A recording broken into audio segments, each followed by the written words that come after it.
grosse erreur classique que je vois, c'est que beaucoup trop d'entrepreneurs essayent d'imiter et de faire des choses qui marchent chez les autres créateurs, chez les autres influenceurs.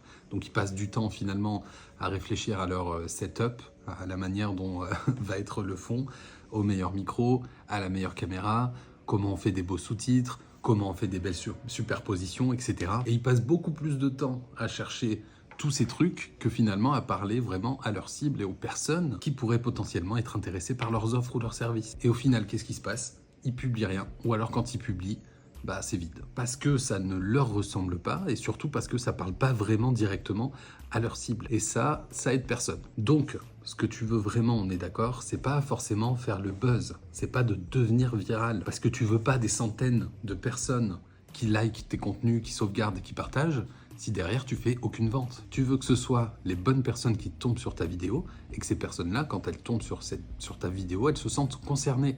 Et quand elles t'écoutent et qu'elles regardent ta vidéo, elles se disent « Ok, là cette personne-là comprend vraiment ce que je vis, j'ai envie de l'écouter, j'ai envie d'aller plus loin, de regarder ses contenus, tout ce qu'il raconte. » Et là, tu commences à créer une vraie connexion. Donc, tu n'as pas besoin de faire plus de vues, tu as juste besoin de clarté, de plus de cohérence et de plus de résonance. Et ça, c'est hyper important. C'est qu'il faut que les personnes qui voient ton contenu, il faut que ton message résonne avec eux. Il faut qu'ils se sentent concernés.